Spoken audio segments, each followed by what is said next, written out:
Hi, and welcome to MockCat, where you get directly mentored and coached by 99.9 plus percentilers. Today, I'm going to address the three most common questions that every MBA aspirant has about mock tests. When should I start taking mocks? How should I take a mock to get a good score? And most important, how do I analyze a mock? So let's jump right into it. Now, the short answer for when you should start taking mocks is as soon as possible, preferably immediately after watching this video if you've not taken a mock yet. I generally recommend to all of my students, especially those who are first time CAT takers, take a mock just to get used to what the CAT exam is like. It's very different from board exams, college exams, other entrance tests, and this is something which will help you understand where you stand. Now, in case you're a little nervous about this or you're just starting your prep, you can give it a bit of time, 2 to 4 weeks at max. Start no later than July. Now, I know what are the questions which could be coming in your mind. I am not fully prepared yet. Shouldn't I be taking mocks only after I finish the syllabus? What if I get a low score and then I freak out? Now, you have to remember that mocks are not just a test of how much you have prepared. They're also a tool to help you improve your preparation.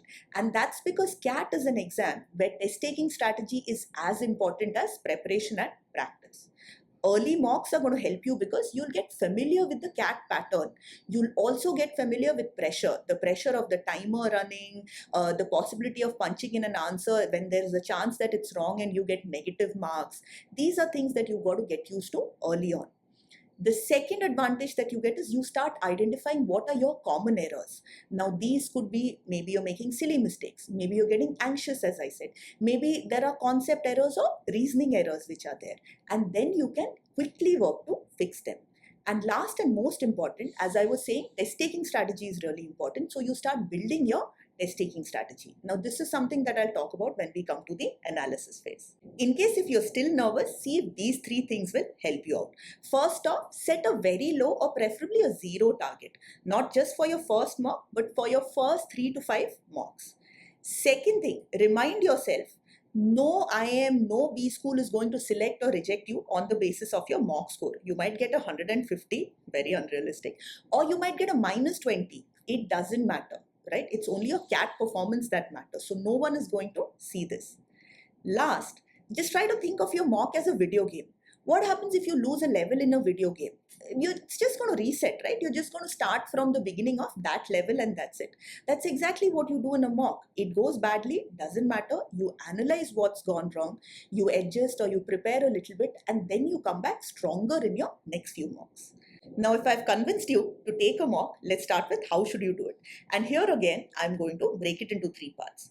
If you're a first time test taker, or maybe you've even taken the CAT exam but with no prep, go in no rules mode. No rules at all, no targets, nothing. You are just experiencing the paper. Read the instructions, understand the structure, get comfortable with the timer, see how sections work, figure out what is working for you and what is not. Our focus is we are getting comfortable with taking mocks. It's not about getting a high score. Second, if you've done some amount of prep, maybe you've even taken the CAT exam before, you can go in with a rough strategy. A rough strategy ideally should not be a mark strategy because your marks will depend on the difficulty level of the mock as well as your preparation. But let's say if you typically know your speed of say solving RCs or DILR cases or quant questions, you can go and say I'm going to be targeting approximately this much, 2 RCs and some VA questions, or I'm going to find the 2 easy DILR cases and try them out, something of that sort. At the same time, make sure that you are adapting to the mock itself. You have to be a little flexible. What do I mean by that? See, if you have access to high quality mocks like ours, the mocks are going to be of varying difficulty levels. And within the mock also, different sections will have different difficulty levels. So you might typically think that, hey, I'm good at VARC, so that is where I'm going to try a high number of questions. But if you've read 2 or 3 RCs and they all seem to be harder than usual, you're not getting it fully, then you know that the verbal section is what is tough here. So you can reduce your target number, double down on accuracy, and that will probably still be enough. Because the marks that we need to hit certain percentiles, they're going to vary depending on whether a section is easy or hard.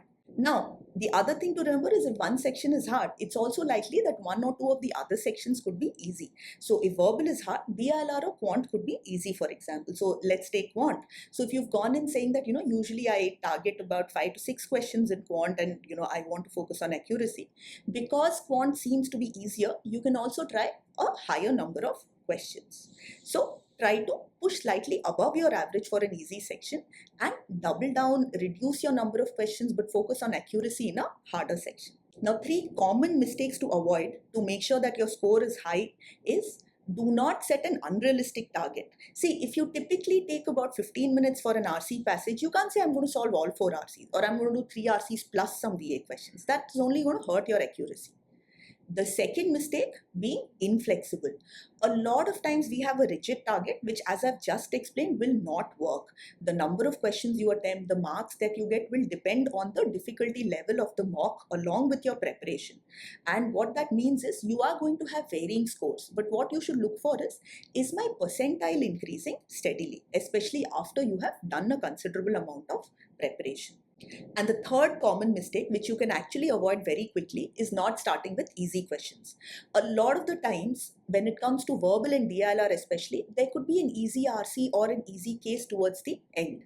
And you might get into the habit of solving questions sequentially, or you might even think, hey, this is an easy RC, let me come to it towards the end. I know even with 7 to 10 minutes, I'll be able to. I would definitely not recommend that. See, if you are starting the easiest case or RC when you are fresh, there's a much higher chance that you are getting to it, you're doing it for sure, and you'll probably end up getting 100% accuracy there. It also gives you a psychological confidence boost because you know that in the first 10-15 minutes you've locked in a good deal of marks. Now the same thing can happen in quant, but because of the structure, the problem in quant is if we are solving questions sequentially, we might miss out on easy questions towards the end. We might not get to the end of the paper. So check out Vignesh's 6-8-8 strategy, especially if you're in a position where you feel you are able to solve more questions after the mock. I'll link it for you in the description and first pinned comment. And now let's talk about the part which is the most important, because this is where your real improvement happens. This is what is getting you to that 99 percentile, and that is how to analyze a mock. Now, when it comes to analysis, here is your 5-step mock analysis process. First off, make sure that you're solving all the unattempted RCs and the DILR cases, at least the ones that are marked easy or medium. When it comes to quant or the verbal VA questions, try out anything that you have prepared. Say, for example, if you're done with arithmetic, then you should try out all the arithmetic questions in the section. And you can also try out all the easy questions. Anything which is marked easy or even medium, these are things that you can try. Make sure then, of course, you're watching the solutions.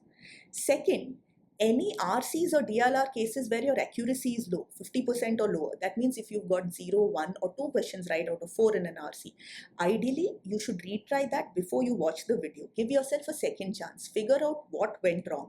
Was it that you were rushing? Was it that you eliminated, you thought this is the right answer but you eliminated it, right? There are a lot of different things which would come in. Same thing in DLR, maybe there is a clue which you missed, maybe there's a logical interpretation which went wrong. When you're solving it the second time, that is where you are figuring out the source of errors. Now at MockCat, the way we do it is we have a hide response option. So you can just put that and you can retry the entire RC or case, preferably one day later. Then make sure to watch the video. Once this bit is done, this itself gives you valuable information. Do you need to prepare more? That's very common, especially in the first stage of taking mocks. Or are there a lot of mistakes, maybe because you're rushing, or maybe these are logical reasoning or conceptual errors, so you need to work on that. Or maybe you're at the moment not good at identifying which are the easier and the quicker questions. So these are things which you will figure out. And another thing which will help you a lot, which is step 3, is identifying the reason for errors. Now when it comes to errors, are they silly mistakes or calculation errors? In the sense, did you maybe not go back to the passage? Did you not read a question carefully? Did you miss out a clue in a DILR case? Did you make a calculation error? These are all silly mistakes. So you could look to just slow down, be a little more careful, definitely focus on the entire case of questions. Second, Did you misinterpret something? So these are things which are worth highlighting to make sure that you understand it the next time. You could also have logical reasoning errors or concept errors. In this case, you either need more practice, or if it is quant, you need to go back and go through that concept again.